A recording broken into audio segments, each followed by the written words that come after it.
Hey there everyone, welcome to this 47th video of FreeCAD series where we will talk about how we can create a mirror object or symmetric object inside FreeCAD. And for that here you can see I am already in FreeCAD Sketcher environment. All you need to do is either you need to plot the sketch or you need to select the sketch which you would like to create mirror of. So here you can see I have just created these two different geometry, and in order to create mirror of it I need to simply select it, and then when we select any entity you're gonna see these features now got enabled. Now simply click here on symmetry, and then you need to choose the plane of symmetry, and even I have not selected the plane, I can even see the preview of it by simply hovering along that particular axis. So let's say I would like to create a mirror along horizontal axis, and by selecting vertical axis as a symmetry axis. So I'm going to select this vertical axis by simply making left click, and there we go. We have just created mirror object. Now similarly I'm going to select this a little bit more complicated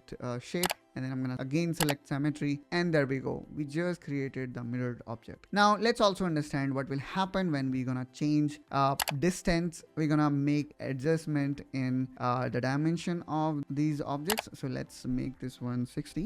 And here what we see is these both entities are kind of independent to each other. We can customize them separately. Now let me also play with the dimensional value or the positional value, and let's make it 100.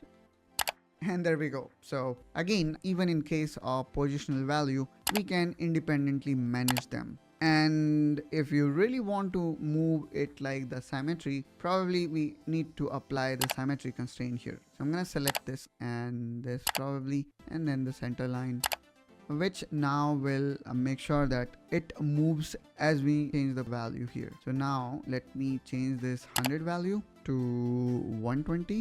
Now you're gonna see both these values are changing. So in this way, you just saw how we can create mirrored object inside FreeCAD Sketcher mode. Hope you find this video helpful and informational. If so, then please make sure you subscribe to Engineering Pritam to follow us along in this entire FreeCAD series. Also, you're gonna see other playlists related to various engineering topics. So if you find this video helpful, make sure you check them out and be sure to subscribe to Engineering Pritam. And I will see you soon with one such another video. Till then, you take care and bye-bye.